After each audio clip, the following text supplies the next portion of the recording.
पुस्तकाचं नाव आहे हसवणूक, पु ल देशपांडे. रस्ते. रस्त्यात स्वतःशी बोलायची सवय पुष्कळांना असते, पण लहानपणी मी रस्त्याशी खूप बोलत असे. आमच्या घरापासून स्टेशनापर्यंत एक आपला उभाच्या उभा रस्ता पसरलेला होता. गावामध्ये वस्तीही त्यावेळी बेताचीच होती, त्यामुळे सकाळ संध्याकाळच्या गाडीच्या ठराविक वेळा सोडून तो बहुधा रिकामाच पडलेला असायचा. आमच्या लहानशा घरापुढे उगम पाहून तो स्टेशनाला जाऊन मिळत असे. आमच्या घराजवळ त्या रस्त्याचं गोल डोकं होतं आणि त्याच्या पलीकडे एक अनेक वर्ष पडलेला मातीचा ढिगारा होता, छोट्याशा टेकडीसारखा. उशीवर डोकं टेकून पडलेल्या माणसासारखा हा रस्ता पडलेला होता. त्याच्या दुतर्फा उंच वृक्ष चवऱ्या ढाळीत नव्हते आणि हवेल्या दासीसारख्या उभ्याही नव्हत्या. स्टेशनापर्यंत 5-6 बैठ्या घरांची सोबत जोडली तर दोन्ही बाजूला भाताची खाचरच होती. त्या मानाने गावातले इतर रस्ते अधिक करते सवरते होते. हा थोडासा निवृत्तच असा रस्ता होता. बराचसा थकला भागलेला. मला त्याची दया यायची. शाळा सुटल्यावर बाकीची मुलं आपापल्या रस्त्याला लागत आणि मी एकटाच त्या रस्त्याने परतत असे. त्यावेळी त्याचं आणि माझं बोलणं चालायचं. काय बोलत होतो ते आता आठवत नाही, पण बोलत होतो हे निश्चित. कदाचित वर्गातल्या दुष्ट पोरांची, त्याहूनही दुष्ट मास्तरांची गाऱ्हाणी मी त्याला सांगत असेन. गाव वसवणाऱ्या माणसानं वास्तविक त्या रस्त्याला महत्त्व देऊन वसवलं होतं, पण पुढारीपणालाही भाग्य लागतं. इतर रस्त्यांचं आणि घरांचं काय कट झाले देव जाणे. त्या रस्त्याने आपल्या गटातून याला त्यांनी उडवला आणि गावाच्या मध्यभागी यायचा हा रस्ता गावाच्या बाजूला पडला. माझ्या चिमुकल्या खोपटवजा घराची आणि तसल्याच 2-4 गरीब झोपड्यांची सोबत सोडली तर त्याला जवळचं असं कुणीही नव्हतं. इतकंच नाही तर त्याच्या मागून आलेल्या लहान सहान रस्त्यांना देखील मोठमोठी नावं मिळाली, पण हा रस्ता अनामच राहिला. कुणी कुणी त्याला स्टेशन रोड म्हणायचे, पण स्टेशन रोड हे काय रस्त्याचं नाव झालं? तसं पाहायला गेलं तर आमच्या गावचे जवळजवळ सगळेच रस्ते स्टेशन रोडच होते. सर्व देव नमस्कारः केशवम प्रति गच्छती या नयानं लहान मोठ्या साऱ्याच रस्त्यांची ओढ स्टेशनाकडेच होती. पण काळ्या किरट्या पोरांना देखील राजेंद्र, रवींद्र, शिरीष, गिरीश अशी नावं ठेवावीत आणि एखादा गोरापान राजबिंडा नुसताच बाबू या सामान्य नावाने ओळखला जावा अशी आमच्या रस्त्याची अवस्था होती. त्याला कोणी चांगलंसं नाव देखील दिलं नाही. गावातले विजेच्या दिव्यांचे खांब पुरून उरलेल्यावर शिल्लक राहिलेले 2-4 खांब या रस्त्याच्या वाट्याला आले. कडी डांबराचा खुराक तर त्याला कधीच मिळाला नाही. निदान मी गाव सोडीपर्यंत तरी नाहीच मिळाला. पण माझा हा रस्ता कधी मला दीनवाणा वाटला नाही. मोठा वैराग्यशील रस्ता. पावसा पाण्यात देखील त्याचं गांभीर्य नष्ट होत नसे.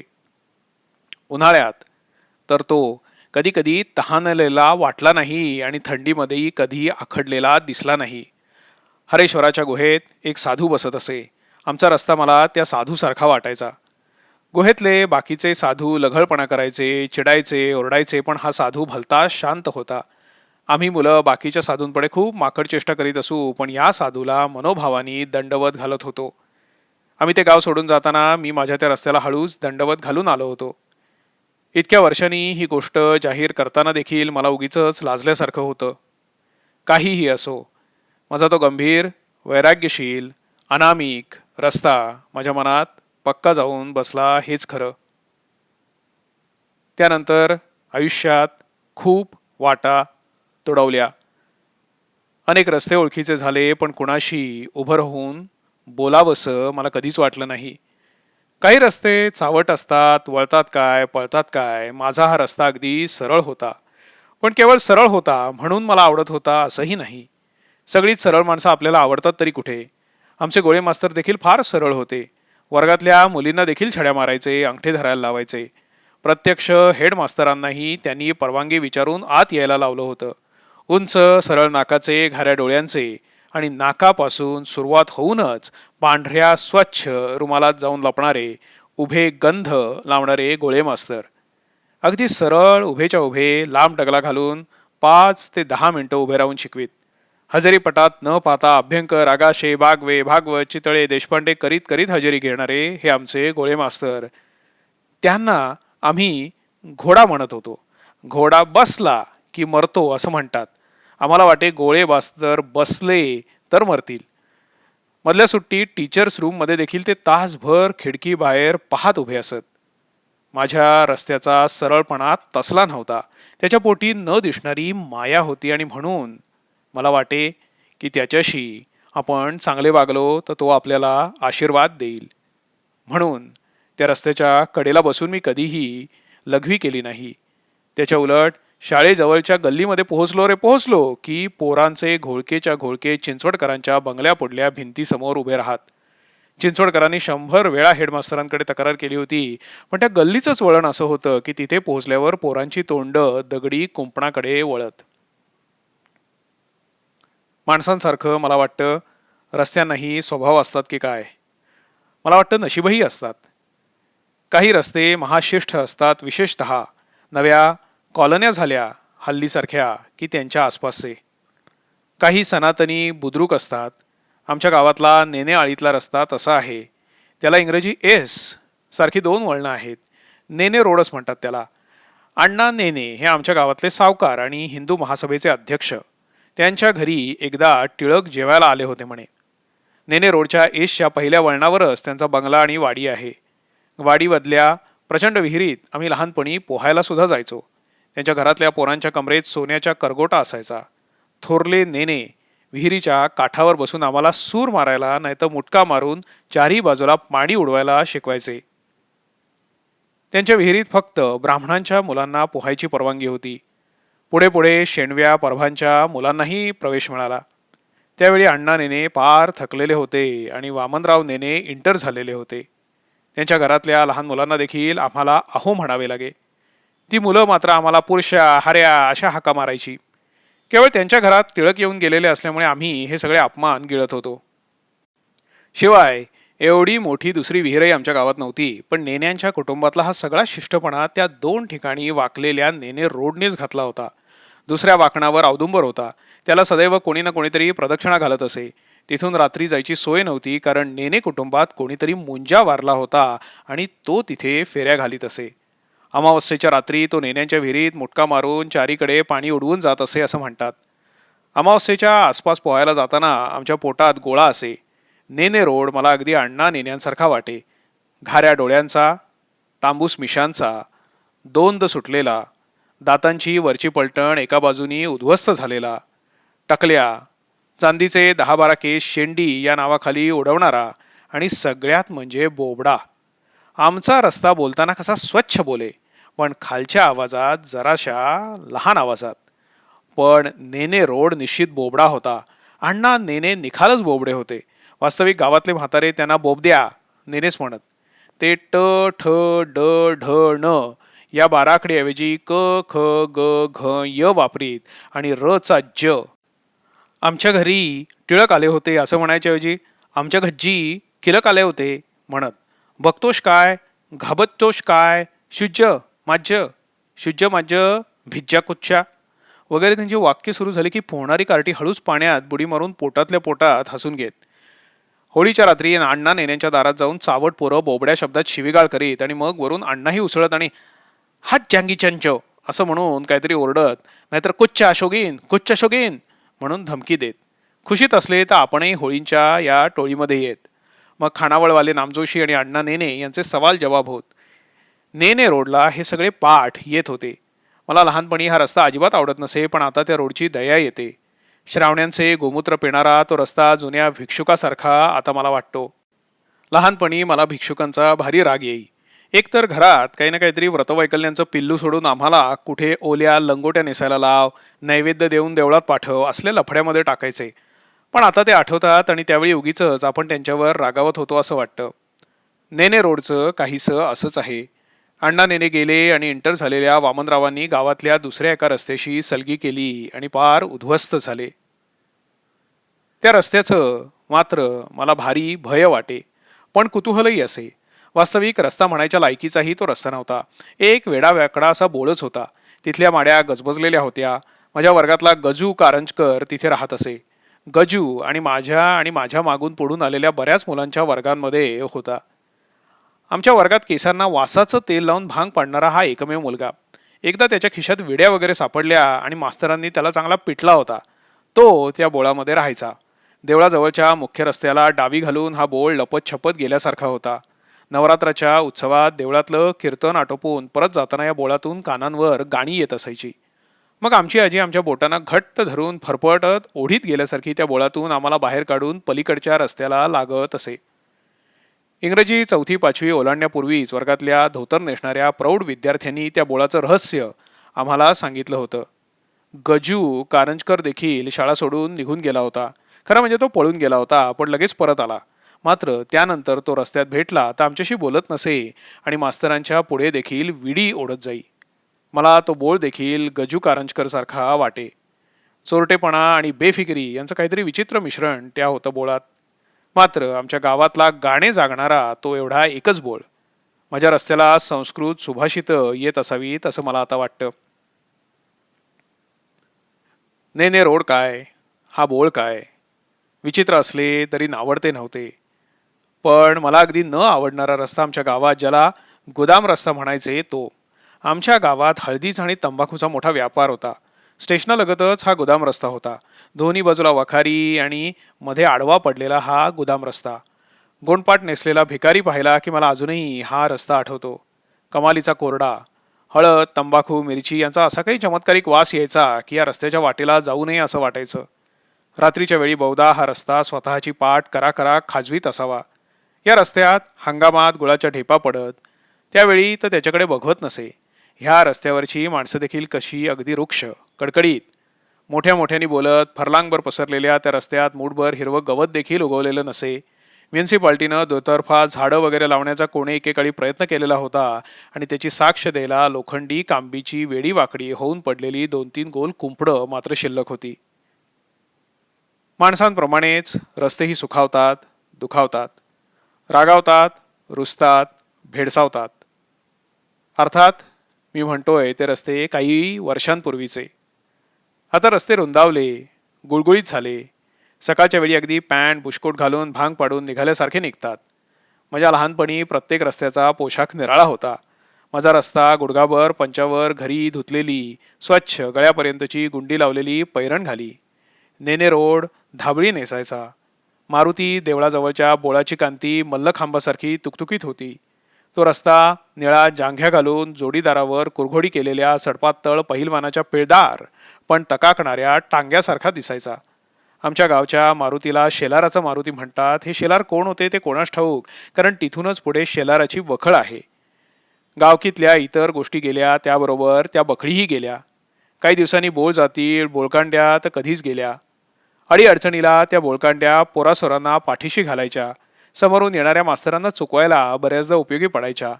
घेणेकऱ्यांना देणेकऱ्यांची मुसंडी चुकवताना पोटाशी घ्यायच्या. देवदर्शनाहून परतणाऱ्या सासूरवासणी बोळकांडीच्या आसऱ्याला उभ्या राहून सासूरवासाच्या काटेरी कहाण्या एकमेकी कुजबुजून डोळे गाळायच्या आणि जड झालेली मनं हलकी करायच्या. बोळकांडीतल्या चिमुकल्या रस्त्यांना कान लावला असता तर त्या माझ्या बालपणीच्या आटपाट नगरातल्या कितीतरी कहाण्या ऐकायला मिळाल्या असत्या. बाकी आता गावातला मातब्बर रस्ता म्हणजे बाजाराचा. हा एखाद्या प्रतिष्ठित मानकऱ्यासारखा गावाबाहेरून यायचा आणि गावाला दोन्ही बाजूला उभं करून थेट नदीपर्यंत जायचा. याचं नाव देखील मोठा रस्ता असंच होतं.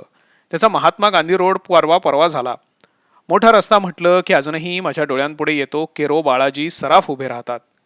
त्यांच्या कानातली भिगबाळी 2 फरलांगावरून चमके. धिप्पाड माणूस कोशा बांधत असे आणि भिगबाळीचा कान आतून आयटीत सोडवीत असे. डगला, करवतकाठी, धोतर, तोंडात विडा, भरपूर मिशा आणि त्यातून गाळून निघाल्यासारखा त्यांचा तो स्वच्छ आवाज. त्यांचा उल्लेख नुसता केरोपंत किंवा केरो बाळाजी असा झालाच नाही. सारं गाव त्यांना केरो बाळाजी सराफ एवढं मोठं नाव घेऊनच त्यांच्याशी आणि त्यांच्या संबंधी बोलत असे. मला मोठ्या रस्त्याला केरो बाळाजी सराफ म्हणावंसं वाटे. सराफी दुकानाच्या चांदी सोन्याच्या लखलखाटात गादीवर बसलेले केळो बाळाजी सराफ जसे दिसत, तसा रात्री दुकानातल्या किटसन बत्त्यांच्या झगझगाटात हा मोठा रस्ता दिसे. शिलंगणाच्या पालखीला केरो बाळाजी सराफ सगळ्यात पुढे असत. अशा वेळी वाटे की हा मोठा रस्ता फक्त त्यांनाच चालण्यासाठी राखून ठेवावा. ही केरो बाळाजी सराफांसारखी माणसं असल्या रस्त्याचा मान ठेवून चालली. त्यांनी रस्ता तोडवला नाही, गौरवला. असली माणसं रस्त्यानं चालली की रस्त्याची छाती रुंदावते. आळंदीची पालखी खांद्यावरून नेणाऱ्या भक्तांच्या चेहऱ्यावर थकावट नसते.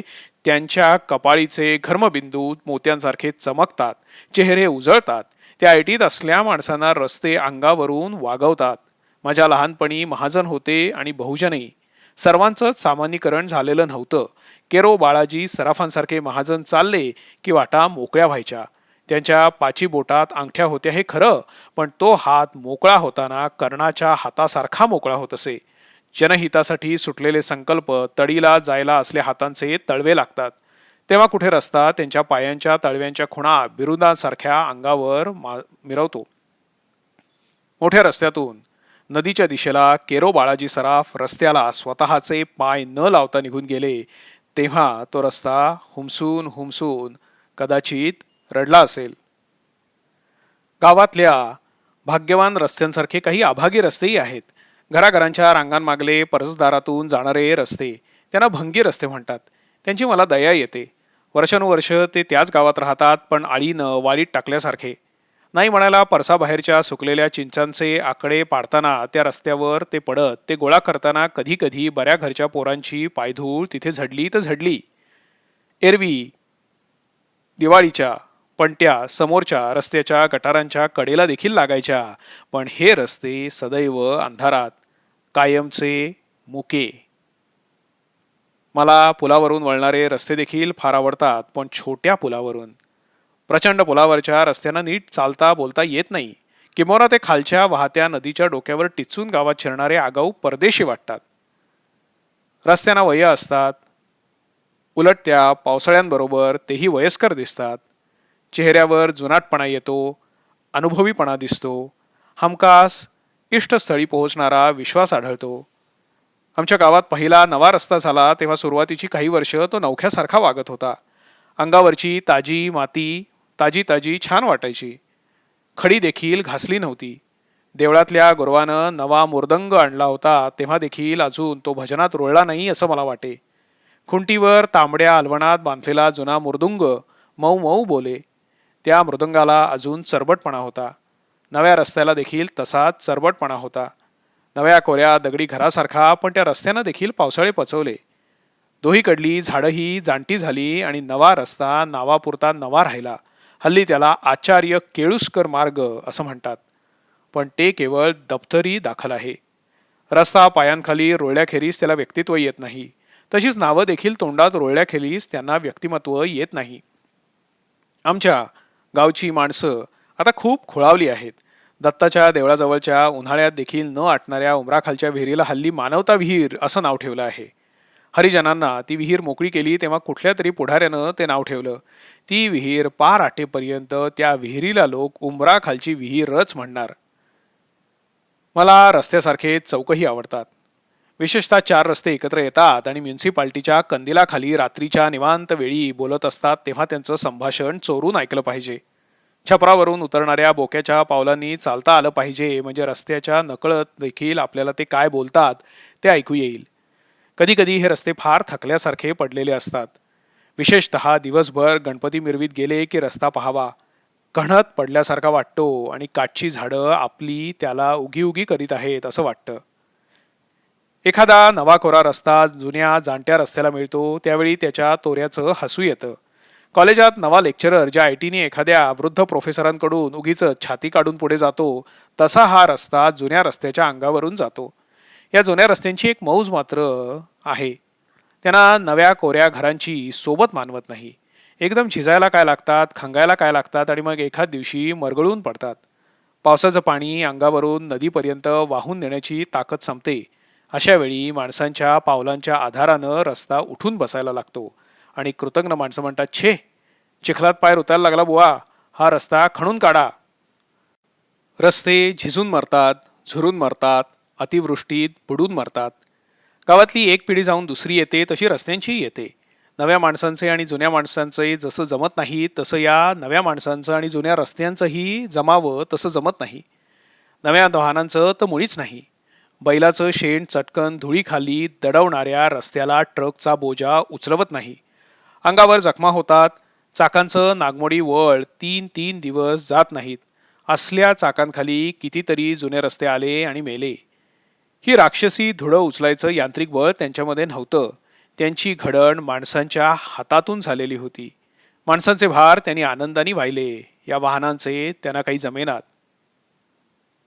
या जुन्या रस्त्यांना नवी नावं ठेवली की मग माझं पित्त भडकतं.